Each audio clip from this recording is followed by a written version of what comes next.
मैं आप सबको कुछ प्रैक्टिकल क्वेश्चन बताने जा रहा हूं। आप सबको पता है कि इस बार आपका पेपर ऑफलाइन मोड में होना है, तो ऑफलाइन मोड में आपको सिस्टम पर करके दिखाना होगा। और स्पेशली इस सब्जेक्ट के अंदर जो आपने क्वेश्चन किए होंगे थ्योरी पेपर में, उसी क्वेश्चन को यहाँ एक्सेल फार्मूला का यूज़ करके आपको बताना होगा। ठीक है, तो चलिए हम लोग डिस्कस करते हैं। सबसे पहले हम लोग क्वेश्चन पेपर देख लेते हैं। एग्जाम्पल देखिए, ये मैंने क्वेश्चन पेपर लिया है दिसंबर 2018 का। इसमें देखो दो क्वेश्चन आपसे पूछे जाते हैं। फर्स्ट क्वेश्चन देखिए, यहाँ पर कुछ डाटा दिया हुआ है और इस डाटा के ऊपर आपको कुछ क्वेश्चन नीचे ये इसको आंसर करना है। देखिए क्या दिया हुआ है यहाँ पर। सबसे पहले आपको फ्रीक्वेंसी डिस्ट्रीब्यूशन 4 इक्वल इंटरवल्स में आपको ग्रुप बनाने हैं। ठीक है, अभी हम लोग देखेंगे कैसे ग्रुप बनाते हैं। इसका फ्रीक्वेंसी कैलकुलेट करना है एरे फार्मूला का यूज़ करके। एरे फार्मूला क्या होता है देखेंगे हम लोग। उसके बाद इसका हिस्टोग्राम ड्रा करना है, ये भी आपको बताया जाएगा। आउटलायर क्या होता है और इसको कैसे फाइंड आउट करते हैं ये भी सीखेंगे हम लोग। मीन मीडियन कैलकुलेट करना है और फिर आउटलायर को रिमूव करने के बाद मीन एंड मीडियन कैलकुलेट करना है। तो देखिए, एक जो फर्स्ट क्वेश्चन है, लगभग सिमिलर क्वेश्चन सभी सेट्स में होते हैं। आपको मैं बता दूं कि एक पेपर के 4 सेट्स होते हैं, कोई भी सेट आपको दिया जा सकता है। तो उसमें जो फर्स्ट क्वेश्चन होता है लगभग यही होता है, जिसमें मीन निकालना होता है, मीडियन निकालना होता है, फ्रीक्वेंसी निकालना होता है, हिस्टोग्राम ड्रा करना होता है। तो फर्स्ट क्वेश्चन की आप प्रैक्टिस अच्छी तरह से आप कर सकते हैं। और इसके जो सेकेंड क्वेश्चन होते हैं, देखिए सेकेंड क्वेश्चन में इसमें क्या दिया हुआ है, एक डाटा दिया हुआ है टेबल, और इसको नीचे क्या कह रहे हैं, बार चार्ट बनाओ और मूविंग एवरेज आप कैलकुलेट करके बताइए।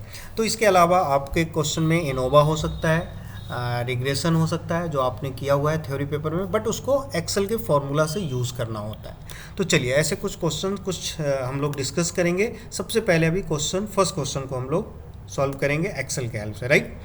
तो देखो, मैंने ये डेटा जो फर्स्ट क्वेश्चन में दिया हुआ था उसको मैंने यहाँ पे कॉपी कर लिया है। देखिए इस तरह से डाटा लिखा हुआ है। अब इसी डाटा में क्वेश्चन दिया हुआ था, फर्स्ट क्वेश्चन आप सबको समझ में आ रहा है। फर्स्ट क्वेश्चन में क्या था, एक बार फिर से पढ़ लीजिए आप प्रॉपर। फर्स्ट क्वेश्चन में हमें इंटरवल 4 ग्रुप में इसको डिवाइड करना है।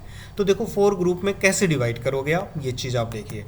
तो सबसे पहले एक आइडिया मैं बता देता हूँ, आप थ्योरेटिकली आपको पता है, आप उस हिसाब से भी कर सकते हैं, बट मैं आपको यहाँ बता देता हूँ कि आप ये फाइंड आउट कर लो कि इसकी मैक्सिमम और मिनिमम वैल्यू क्या है। तो इसके लिए आप सबको पता है, यहाँ पर फॉर्मूला यहाँ पे यूज़ करना है। देखो कभी कभी क्वेश्चन में आपको मैक्सिमम भी कैलकुलेट करने के लिए आ सकता है। यहाँ पर इस क्वेश्चन की डिमांड नहीं है मैक्सिमम, बट मैं आपको रेंज कितने लोगे आप, यानी 4 ग्रुप में डिवाइड करना है तो इसका रेंज क्या होगा ये कैलकुलेट करने के लिए मैं एक आसान तरीका बताता हूँ। आप इस तरह से डेटा को सिलेक्ट कर लीजिए और यहाँ मैंने इसको मैक्सिमम वैल्यू फाइंड आउट कर लिया। क्या है मैक्सिमम वैल्यू, 1000 है।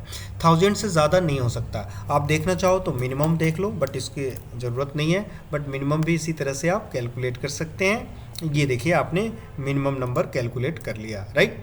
अब ये मिनिमम आपको पता है कि जो भी इसमें डेटा है वो इसी रेंज के अंदर आएगा। हमें क्या चाहिए, 4 ग्रुप चाहिए, 4 ग्रुप में डिवाइड करना है। तो मैं इजी तरीका बताता हूँ, जो मैक्सिमम नंबर है इसको 4 से डिवाइड कर लो तो क्या होगा, 250 का रेंज आना चाहिए। तो चलिए मैं यहाँ पे रेंज में बना लेता हूँ। ये देखिए फर्स्ट रेंज, ये लोअर पार्ट 0 होगा और अपर पार्ट्स 250 होगा। इस तरह से आप रेंज बना लीजिए। ये क्या होगा 250 और ये क्या होगा 500। यस, ये क्या होगा 500 और ये क्या है 750। अब देखो ये क्या है 750 और ये यहाँ पर 1000। इस तरह से हमने रेंज डिफाइन कर लिया। यस, जैसे आप लोग लिखते हो थ्योरी पेपर में आप ऐसे लिख सकते हैं 0 to 250, इस तरह से आपने बनाया। वही क्लास रेंज मैंने यहाँ पर लिखा है, बट यहाँ पे अलग अलग आप लिखोगे ताकि इसकी रिक्वायरमेंट होगी वहाँ पे मैं यूज़ कर सकता हूँ। आप यदि ऐसे लिखते हो इस फॉर्मेट में तो फिर इसका यूज़ नहीं कर पाओगे, इसलिए मैंने अलग अलग लिखा है। तो ये क्लास रेंज है, ठीक है। आप चाहो तो यहाँ पर इस तरह से आपको, ये एक्सेल का कमांड है, यहाँ पे मर्ज सेंटर, यहाँ पे आप लिखिए। आप लिखना चाहो क्लास रेंज, ऐसे आपने डिवाइड कर लिया, ये लिख सकते हो, एडिशनल पार्ट है, ठीक है। अब इसकी ज़रूरत नहीं थी मिनिमम मैक्सिमम, मैंने आपको बता दिया कैसे निकालते हैं। बस इसका मेन पर्पस ये था कि यहाँ हमने ये कैलकुलेट कर लिया कि इसका रेंज क्या होगा और उसके अकॉर्डिंग 4 ग्रुप में मैंने डिवाइड कर लिया। देखिए क्वेश्चन का जो पहला पार्ट था वो यही था। अब इसको आप रिमूव कर दो बेशक, ठीक है। चलिए ये अब इसी में क्वेश्चन में दिया हुआ है कि इसका फ्रीक्वेंसी निकालना है, बट जो इसकी फ्रीक्वेंसी होगी वो फ्रीक्वेंसी कैसे निकालना है, वो फ्रीक्वेंसी आपको कैलकुलेट करना है एरे फार्मूला से। एरे फार्मूला क्या होता है देख लो आप एक बार ध्यान से देखिए आप लोग। यहाँ पर आपको फ्रीक्वेंसी ही टाइप करना है, फार्मूला का नाम ही है, ये देखिए फ्रीक्वेंसी। अब इस फ्रीक्वेंसी फार्मूला में आप देखेंगे यहाँ पर जैसे ही मैंने सेलेक्ट किया, यहाँ पे इसके दो पार्ट है, data array and beans array. Data array का मतलब है कि ये इस फर्स्ट पार्ट में ये जो डेटा, जिस डेटा का आप फ्रीक्वेंसी कैलकुलेट करने जा रहे हो, ये सिलेक्ट कर लीजिए, ठीक है। उसके बाद फिर कॉमा, उसके बाद बीन्स एरे में ये जो रेंज हमने निकाला था, कैलकुलेट किया था, इस रेंज का जो अपर पार्ट है, अपर वैल्यू है, उसको सिलेक्ट करना है, ठीक है। इसलिए मैंने अलग अलग लिखा था। फिर उसको आप इस तरह से आप इसको फॉर्मूला को रेडी कीजिए, एंटर करोगे। एंटर करोगे तो देखो इसका फ्रीक्वेंसी आपने कैलकुलेट कर लिया, बट हमें सबकी फ्रीक्वेंसी निकालना है, तो ध्यान रखिए इसको ड्रैग करके नहीं निकालना है। क्या करना है ये देख लो आप। इस बार एक इसको सेलेक्ट कर लो, ये देखिए सभी मैंने रो को, सेल्स को सेलेक्ट कर लिया जिसमें फ्रीक्वेंसी आपको फिल करना है। उसके बाद यहाँ पे क्लिक कीजिए। क्लिक करने के बाद आपको कंट्रोल शिफ्ट और एंटर बटन प्रेस करना है। फिर से आप सुनिए इसको, कंट्रोल शिफ्ट एंड एंटर आप इसको प्रेस करोगे, देखो ये ऑटोमेटिकली कैलकुलेट हो गया। मैंने यही प्रेस किया है, कंट्रोल शिफ्ट और एंटर बटन, ठीक है। अब दोबारा इसको देख लेना कैसे मैंने किया है। ये देखो अब ये फ्रीक्वेंसी ऑटोमेटिकली कैलकुलेट हो गई। यहाँ पे आप काउंट करके देखोगे तो ये पता चल जाएगा सही है, बट काउंट करने की ज़रूरत नहीं है, फॉर्मूला बिल्कुल सही है। आप ऐसे टेस्ट कर सकते हो इसको कि इसको टोटल करोगे तो इसका टोटल क्या है, यहाँ पे आप टोटल कर लीजिए, ये आप सबको पता है। ये देखो टोटल किया 20 है, और यहाँ पे आप ये काउंट करोगे इसमें तो टोटल 20 एलिमेंट्स है। यहाँ पे आप देखिए, तो इस तरह से ये आप वेरीफाई कर सकते हो, ये 20 आ रहा है और 20 एलिमेंट्स यहाँ पे हमारे पास दिया हुआ है, तो इसका मतलब सही है, ठीक है। चलिए ये आपने पता लगा लिया, फ्रीक्वेंसी ये आपने कैलकुलेट कर लिया। चलो अब देखो इसमें क्या करना है, अब हिस्टोग्राम आपको ड्रा करना है। हिस्टोग्राम ड्रा करने के लिए यहाँ पर चार्ट में जाके आप कर सकते हो, या एक इसका फॉर्मूला होता है। यहाँ से देखिए डेटा, आपको डेटा सेलेक्ट करना है, ये देखिए डेटा एनालिसिस, डेटा एनालिसिस पे जाना है, और यहाँ से आप देखेंगे यहाँ पर हिस्टोग्राम, ये देखो हिस्टोग्राम, ये को सेलेक्ट करना है। डेटा एनालिसिस टूल्स कहते हैं इसको। आपने ये सेलेक्ट कर लिया। सेलेक्ट करने के बाद देखो यहाँ पर पहले से कुछ डाटा फील्ड है, इसको आप रिमूव कर दीजिए, वैसे फील्ड नहीं होगा। तो इसमें डायरेक्ट देखो इनपुट रेंज में क्या लेना है, इनपुट रेंज में जिस डेटा के ऊपर आप अप्लाई करने जा रहे हो हिस्टोग्राम, ये देखो ये डेटा मैंने यहाँ से सिलेक्ट कर लिया, ठीक है। बीन्स के अंदर क्या सिलेक्ट करना है, ये बीन रेंज जो है ये सिलेक्ट करना है, ये देखिए ये बाइनरी रेंज ये मैंने सेलेक्ट कर लिया, ठीक है। अब यहाँ पे एक ऑप्शन लेबल होता है, आप सबको पता है। मैंने जो सेलेक्ट किया है वो डेटा वाले पार्ट को सिलेक्ट नहीं किया, मैंने यहाँ से सिलेक्ट किया है, तो इसीलिए इसको चूज़ नहीं करेंगे। कई बार ये होता है कि जैसे हमने सिलेक्ट किया, देखो मैं क्लिक करके बताता हूँ, मैंने इसको सेलेक्ट किया है और इसमें डेटा वाले जो इसका हेडिंग है, इसको लेवल कहते हैं, ये लेवल भी आपने चूज़ कर लिया है। तो यहाँ पर हमें ये चूज़ करना होगा, जिससे कि ये समझ जाएगा कि ठीक है आपने लेवल चूज़ किया, तो लेवल को इग्नोर करके वो प्रिंट आउट करेगा। समझ रहे हो आप मेरी बात? नहीं समझ रहे हो तो फिर से देखिए, यहाँ पर मैंने ये किया इनपुट रेंज में, ये डेटा वाले पार्ट यहाँ से यदि आप चूज़ करते हो तो उस केस में आपको ये लेबल यहाँ चूज़ करना पड़ेगा। इसका मतलब है कि इसके अंदर लेबल भी इंक्लूड किया हुआ है। यदि आप ये चूज़ नहीं करना चाहते तो जो डेटा का सिलेक्शन आपने किया है वो यहाँ से प्योर डेटा आपको सिलेक्ट करना होगा, जो इसके लेबल्स हैं, हेडिंग है, वो चूज़ नहीं करोगे, ठीक है। ये क्लियर। उसके बाद आउटपुट क्या चाहिए, देखो आउटपुट रेंज मैंने सेलेक्ट किया है, और एक चार्ट ऑप्शन भी चूज़ कर लो आप, क्योंकि चार्ट बनाना है तो चार्ट ऑटोमेटिकली बनेगा।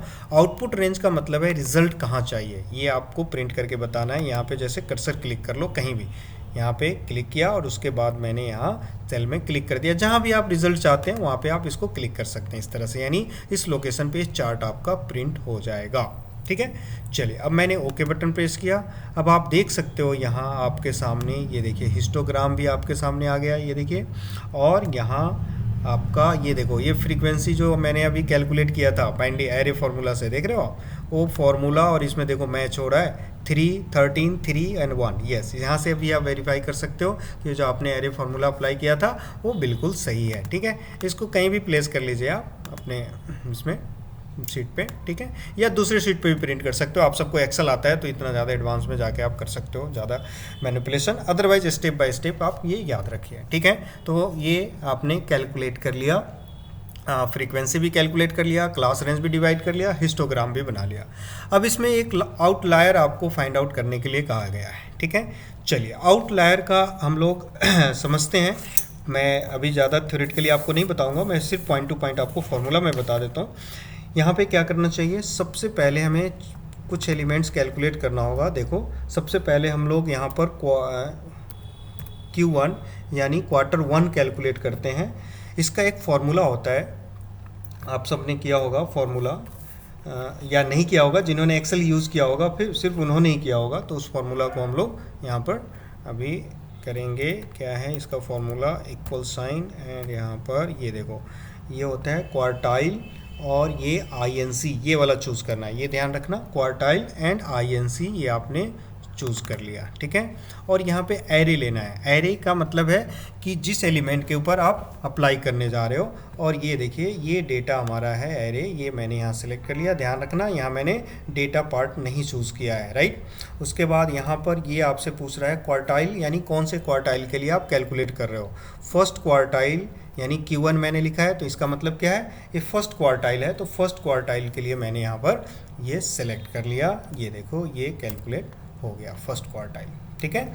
उसके बाद आप यहाँ पर Q3 यानी ये थर्ड क्वार्टाइल आपको निकालना है, कैलकुलेट करना है। इसको देखो क्या करना चाहिए, यहाँ पर फिर से again formula equal sign and यहाँ पर देखो क्वार्टाइल INC ये लेना है, इंक्लूजन, इसको हमने सेलेक्ट किया। फिर से एरे चूज़ करना है, ये वाला पार्ट है, इसको मैंने एरे चूज़ कर लिया। उसके बाद फिर आपने ये थर्ड क्वार्टल का निकालना है क्वार्टाइल, तो यहाँ पर 3 आप इनपुट करोगे। ये देखना हमें 1 और थर्ड निकालना है। थर्ड क्वार्टाइल आपने कैलकुलेट कर लिया, ये ध्यान रखिए, ठीक है।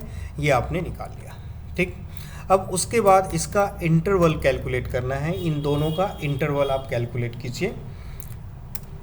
इंटरवल में क्या करना है, ये देखो, आपको ये माइनस करना है। ये एलिमेंट आपने चूज़ किया, माइनस आपने ये वाला एलिमेंट चूज़ किया और फिर से आपने एंटर बटन प्रेस कर दिया। ये आपने क्या निकाल लिया, दोनों का डिफरेंस हमने कैलकुलेट कर लिया, ठीक है। अब इसके बाद अब आपको निकालना है यहाँ पर लोअर लिमिट। लोअर लिमिट का फॉर्मूला क्या होता है ये मैं आपको बता देता हूँ।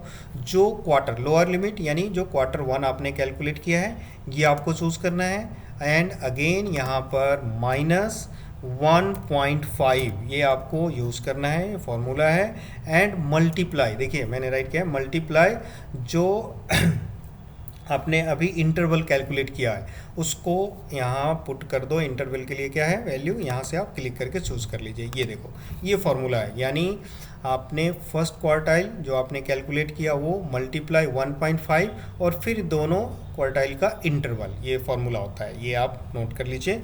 ये देखिए, ये मैंने यहाँ पर एंटर प्रेस किया, ये देखो ये हमने कैलकुलेट कर लिया, ठीक। इसी तरह अपर रेंज मैंने यहाँ पर कैलकुलेट करना है। अपर रेंज में क्या होगा, अगेन इसी तरह से क्या लेना है, Q3 का फील्ड क्या है, ये वैल्यू ये पुट कर लो यहाँ से।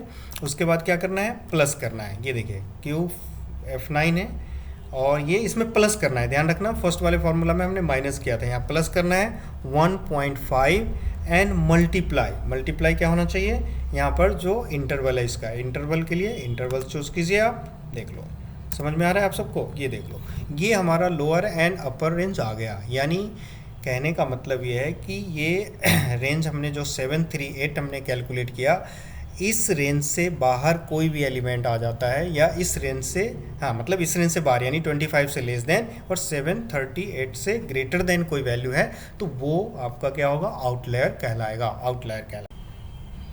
देखो, आपने लोअर एंड अपर ये कैलकुलेट कर लिया, आप सबने देखा। अब इसके हेल्प से आप यहाँ पे आउटलायर वैल्यू कैलकुलेट कर सकते हो। तो देखो, मैं आपको इजी तरीका बता देता हूँ, और फॉर्मूला राइट कर लो यहाँ पर। देखो, आउटलायर का मतलब है जो रेंज मैंने कैलकुलेट किया, ये जो रेंज है 25 यानी इससे लोअर और इससे अपर वैल्यू, ये आपका आउटलायर कहलाएगा। तो यहाँ पे आप ऐसे भी कैलकुलेट कर सकते हो। 738 से हाईएस्ट वैल्यू कौन सा है 1000 है, तो आई थिंक ये आपका लोअर कहलाएगा। हाँ, यही होगा इसके अकॉर्डिंग, जो इससे लार्जर है और कोई नहीं है। यही है 600, ये है। आप ऐसे मैनुअली कैलकुलेट करते हो, बट इसमें मैनुअली तो चलो यहाँ पे कुछ डाटा है तो कर सकते हो, इससे ज़्यादा डाटा हो तो टाइम कंजप्शन ज़्यादा होगा। तो मैं आपको फार्मूला बता देता हूँ। देखो, और फार्मूला आप इस तरह से राइट कीजिए। यहाँ पर ये B2 को चेक कर रहे हो, ये ग्रेटर देन होना चाहिए, लेस देन, सॉरी, ये लेस देन क्या होना चाहिए 25 से। या तो यहाँ पर आप डायरेक्ट वैल्यू पुट कर लो। आप यदि ये फील्ड यहाँ से चूज़ करते हो तो ध्यान रखना, आपको यहाँ से ये डॉलर साइन यहाँ पे ऐड करना होगा। जानते हो इसका मतलब क्या है? इसका मतलब है कि इसकी वैल्यू चेंज नहीं होगा, ये कांस्टेंट है, ये फिक्स हो गया। ठीक है, आप सबने पढ़ा होगा एब्सोल्यूट एंड रिलेटिव रेफरेंसेस। तो ये मुझे एब्सोल्यूट वैल्यू यहाँ पास करना है, यानी 11 की वैल्यू है वो चेंज नहीं होगा, सबके लिए फिक्स्ड होगा। तो या तो आप मैनुअली यहाँ पर राइट कर लो 25.125, या आप यहाँ पे इस तरह से राइट करना चाहिए। अगेन आप ये चेक कर रहे हो B2 को, B2 क्या होना चाहिए, ग्रेटर देन होना चाहिए किससे, ये वाले थर्ड अपर। तो यहाँ भी डायरेक्ट लिखना है या याद रखना है एग्जाम में, अदरवाइज आपका आउटपुट गलत आएगा। ये ध्यान रखना, ये डॉलर साइन आपको लगाना है। डॉलर साइन कहाँ लगाते हैं, जहाँ पे हमें कांस्टेंट वैल्यू फिक्स रखना हो वहाँ पर ये डॉलर साइन लगा दो इस तरह से, जैसा मैंने ऐड किया, ये ध्यान रखें। अब आपने एंटर बटन देखो ये फॉल्स आ रहा है। अब इसको आप ड्रैग करोगे तो ये आपको बता देगा ऑटोमेटिकली कौन क्या है। देखो ये ट्रू है, आप देख रहे हो। मैं इसका इस तरह से आप इसको, मैं कलर इसका चेंज करके बता देता हूँ, यही है, एक ट्रू है। ट्रू मतलब आउटलायर ये है, बाकी सारे आउटलायर नहीं है।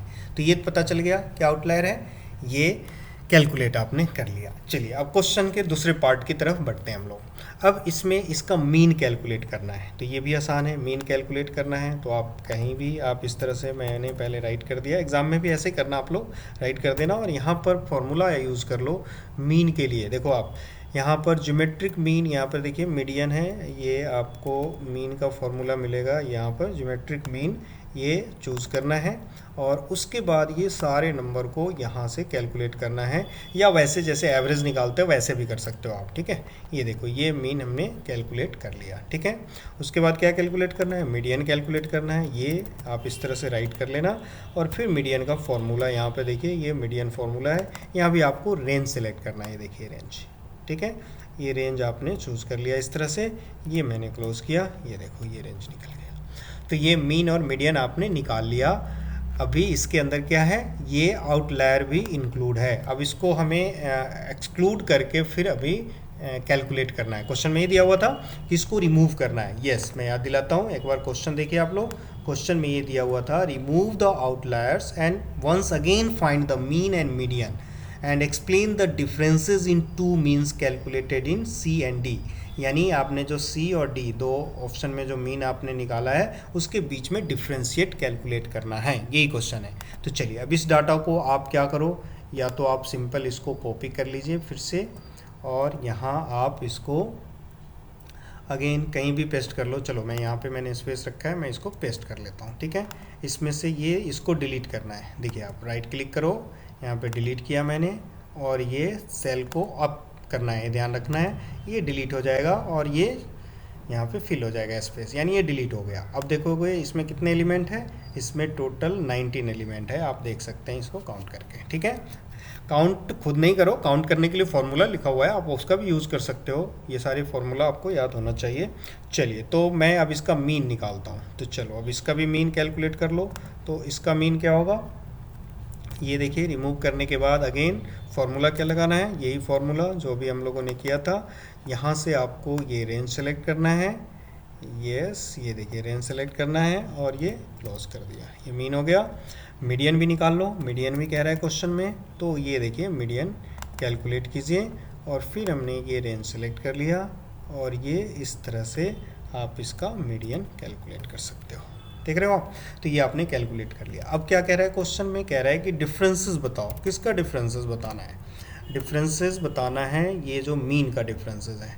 तो मीन जो पहले क्या था, ये था डिफरेंसेस का फॉर्मूला पता है आपको, माइनस एंड ये है, दोनों को माइनस कर दो, ये डिफरेंसेस हो गया, ठीक है। ये देखिए 18 का डिफरेंसेस है, यदि आउटलायर को हटा दे, रिमूव कर देते हैं। तो अब ये लिखना कहाँ है, कैसे लिखना है, ये फॉर्मेट आप ध्यान रखिए, आप लोगों को एक्सेल आता है, आप उस हिसाब से कर सकते हो। मेरा पर्पस है कि जो क्वेश्चन में पूछा गया है उसको सॉल्व कैसे करते हो, मैं फॉर्मूला बता रहा हूँ, ठीक है। ये क्वेश्चन आपका कंप्लीट हो गया, ठीक है। आई थिंक आप सबको समझ में आ गया होगा किस तरह से इम्प्लीमेंट करते हैं, ठीक है।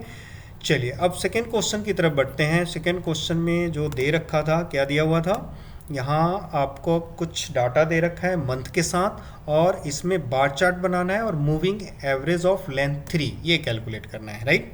तो चलिए मैंने ये डेटा भी यहाँ पे कॉपी किया हुआ है, ये देखिए सेम डेटा मैंने यहाँ पर कॉपी कर लिया है।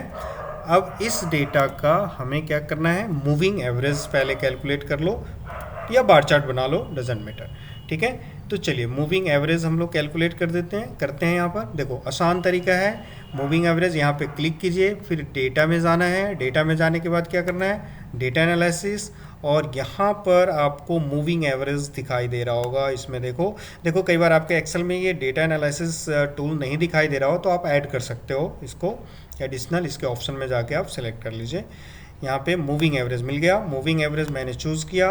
मूविंग एवरेज में ये देखिए यहाँ से अब आपको मूविंग एवरेज किसका निकालना है, ठीक है, इनपुट रेंज ले लो, ये डेटा है। तो देखो इस बार मैं डेटा जो मैंने चूज़ किया है इसमें इसके लेवल्स को भी चूज़ किया हुआ है, तो यहाँ लेवल को क्लिक कर लेना, ठीक है। मैंने जो सेलेक्ट किया है यहाँ पे देखो, तो इसका जो रेंज है इसमें हमने इसकी हेडिंग लेवल को भी चूज़ किया हुआ है, तो यहाँ लेवल क्लिक कर लेना चाहिए। यदि आप इसके हेडिंग को चूज़ नहीं करते हो तो कोई बात नहीं।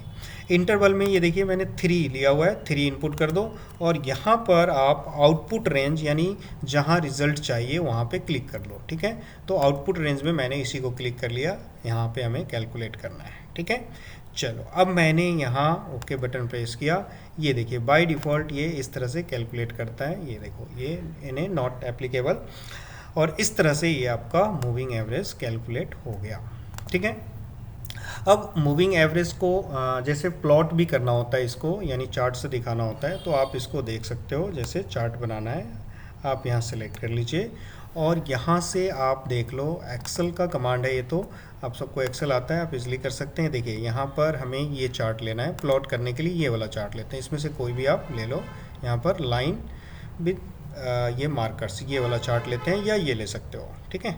चलिए मैंने ये वाला ले लिया ऑप्शन, ये प्लॉट करने के लिए जो मूविंग एवरेज हमने बनाया इन दोनों को मैंने प्लॉट कर दिया। यहाँ देख सकते हो एवरेज एक्सपेंसेस जो दिया हुआ था इसका ये है, और जो मूविंग एवरेज है इसके लिए ये वाली कलर देख लो, और इस कलर के अकॉर्डिंग इसने फाइंड आउट किया है। ये है आपका मूविंग एवरेज को मैंने प्लॉट कर दिया इस चार्ट के ऊपर, ठीक है। चलो क्लियर, यहाँ तक समझ में आ रहा है सबको। अब क्या करना है, ये इसमें पहले क्वेश्चन का फर्स्ट पार्ट था बार चार्ट बनाना है, वो तो बहुत ही आसान है, बार चार्ट बनाना है इस डेटा का। तो देख लो सेलेक्ट कर लो और यहाँ आपने जो डेटा चूज़ किया है देखो इंसर्ट में बार चार्ट आपको चूज़ करना है। ये बार चार्ट है, ये हिस्टोग्राम है, सॉरी यहाँ से भी ले सकते हो। ये देखिए ये इस तरह के ये 2 कॉलम चार्ट है, यहाँ पे 3D चार्ट है, जो इसमें कुछ ऐसा नहीं किया हुआ है, इसमें सिंपल कह रहा है कि आप सिर्फ बार चार्ट ड्रा करो, तो कोई भी बार चार्ट आप ड्रा कर सकते हो। आपको यहाँ पे इसको डिटेल देखना है तो यहाँ से आप क्लिक करके जाइए, यहाँ पे फिर सारे चार्ट आपको दिखाई दे रहे होंगे, ऑल चार्ट, ये यहाँ से आप सेलेक्ट कर लो, bar chart, line chart. Bar chart देखो इस फॉर्मेट में भी आप बना सकते हो, ले सकते हो, डजंट मैटर, जैसा भी चाहिए, ठीक है। तो चलो मैंने यहाँ पर चूज़ कर लिया कौन सा फॉर्मेट चाहिए आपको, ये वाला फॉर्मेट ले लो, ठीक है। ये देखो ये फॉर्मेट यहाँ पे ये बन जाएगा, ये बार चार्ट, एवरेज एक्सपेंसेस हो गया, ठीक है। डजंट मैटर आप बार ऐसे बना लो या वर्टिकल बना लीजिए, इससे कोई वर्टिकल या हॉरिजॉन्टल कैसे भी दिखा सकते हो, कोई इशू नहीं है, ठीक है। समझ में आ रहा है तो इसमें कोई इशू नहीं है, ठीक। यस आप ऐसे इंसर्ट यहाँ से डायरेक्ट बना लो, कोई प्रॉब्लम नहीं। ये लो, इस पर मैंने डायरेक्ट यहाँ पे क्लिक कर दिया, या बना लीजिए, ठीक। लो ऐसे भी आप शो कर सकते हो, ये भी आपका, ठीक है। चलिए अब इसमें ये इंक्लूड भी करना हो तो कर सकते हो, क्वेश्चन में ऐसा नहीं दिया हुआ था क्योंकि मूविंग एवरेज निकालने से पहले हमें बार चार्ट बनाना था, तो इस वजह से मैंने ऐसा निकाला। अब दोनों को इंक्लूड करना है तो सिलेक्ट करना है, तो आसान चीज़ें आप कर सकते हो, ठीक है। ये भी आपने कर लिया। अब एक क्वेश्चन है आपको एनोवा कैलकुलेट करने के लिए आता है। एनोवा किसी सेट में होगा, एनोवा कैसे कैलकुलेट करते हैं, तो देखिए मैंने एक डेटा ले लिया है, सिंपल डेटा है, ये आप देख सकते हो। ये यहाँ पर इसमें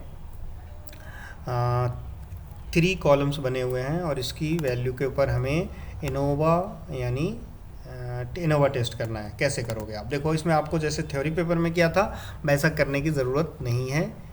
यहाँ सिंपल आप इसको सॉरी ये डाटा चेंज हो गया था, ये देखो, तो यहाँ सिंपल आपको क्या करना है आप सिर्फ फॉर्मूला यूज़ करोगे, ये ग्रुप को डेटा को आप सिलेक्ट कर लीजिए, इस तरह से हमने सिलेक्ट कर लिया, ठीक है। ये सिलेक्ट करने के बाद आप क्या करोगे, ये साइज चेंज कर देता हूँ, ठीक है। ABC मैंने चूज़ कर लिया, यहाँ से साइज फॉर्मेट चेंज कर लो थोड़ा सा, ठीक है। अब तो दिख रहा है सबको, यस।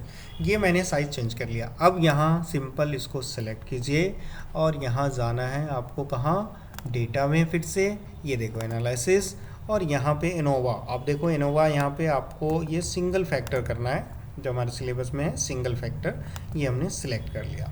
और यहाँ पर देखिए कुछ इनपुट रेंज हमने ऑलरेडी सेलेक्ट कर लिया है। मान लो ये नहीं सेलेक्ट होता है तो आपको यहाँ दोबारा सेलेक्ट कर लेना चाहिए, ठीक है। ये ध्यान रखना आप लोग।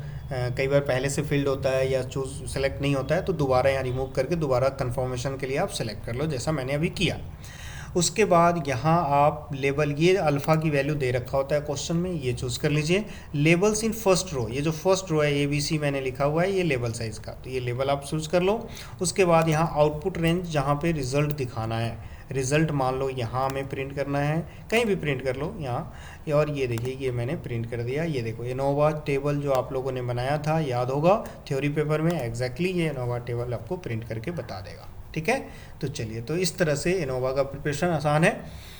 इसका थ्योरेटिकल कॉन्सेप्ट आप लोग वाइवा के लिए याद रखना, बट यहाँ एक्सेल में कमांड तो यही है, इसको इजीली आप बना सकते हो। ठीक है, चलिए एक और अभी हम लोग देख लेते हैं रेग्रेशन में क्या होता है। रेग्रेशन में देखिए आपके पास एक वैल्यू दिया हुआ है एक्स और वाई, रेग्रेशन टेस्टिंग किया है ना आप सबने। चलो इसको भी मैं फॉन्ट साइज चेंज कर देता हूँ, आप सबको दिखाई देगा।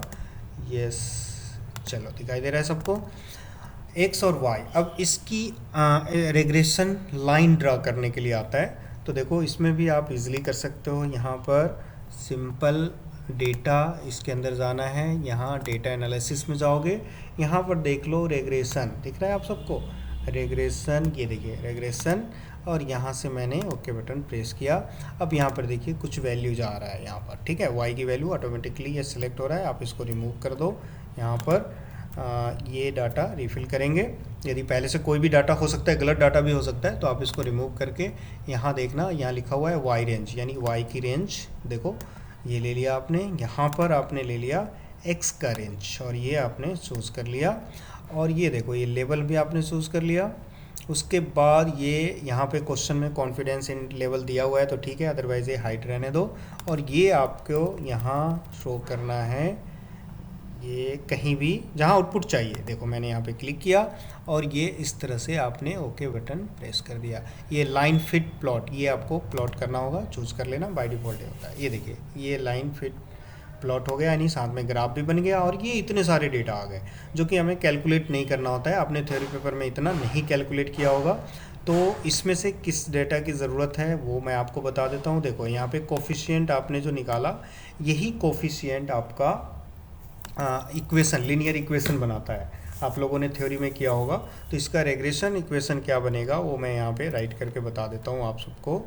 ये देखिए y इक्वल, अब ये क्या है 5.3, तो ये इसका इक्वेशन बनेगा 5.3, और ये जो वैल्यू है माइनस में है, देख रहे हो, तो ये होगा माइनस, और यहाँ पर 0.1x, ये लीनियर इक्वेशन आपका बनेगा। ये देखिए इस तरह से मैंने लीनियर इक्वेशन लिख के बता दिया।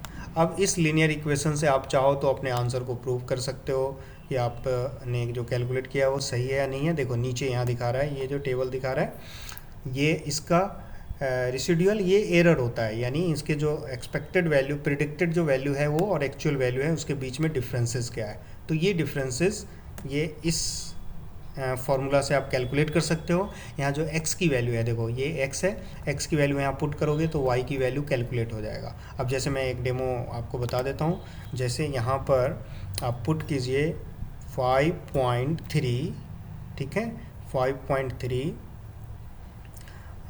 एंड क्या होना चाहिए -0.1, और मल्टीप्लाई क्या होना चाहिए x की वैल्यू क्या है यहाँ पर, ये देखो 4, तो मैंने यहाँ पर 4 ले लिया, मान लो सपोज करो ये 4, यहाँ से हमने क्लिक कर दिया, तो क्या आउटपुट आ रहा है, ये आउटपुट आ रहा है। ये मेरा क्या हो गया, ये जो एक्चुअल वैल्यू क्या दिया हुआ है 5, और ये था हमारा यहाँ पर वैल्यू, जो एस्टिमेटेड वैल्यू ये है 4.9, तो डिफरेंस कितना का है 4.9, यानी 5 माइनस 4.9, तो ये एरर हो जाएगा इसका 5 माइनस 4.9। ये देखो ये मैंने कैलकुलेट कर लिया 0.1, ये 0.1 ये रेसिडुअल कहलाएगा, यानी एरर कहलाएगा। देखो यहाँ पे कैलकुलेट किया हुआ है, बट ये एग्ज़ाम में करना नहीं है, आपको सिर्फ एक कमांड से ड्रा करके बता देना है, ठीक है। इनकेस आपके जो टीचर होंगे वो आपसे वाइवा पूछते हैं तो उस समय आप पे इस तरह से समझा सकते हो। यस, मैं आपको इसको फॉन्ट साइज़ चेंज करके दिखाता हूँ। ये देखो मैंने कुछ भी नहीं किया, फॉर्मूला यहाँ से देख लो आप लोग, यहाँ मैंने राइट किया हुआ है इस तरह से, ठीक है। समझ में आ रहा है सबको? चलो, तो ये भी आपने देख लिया। एक क्वेश्चन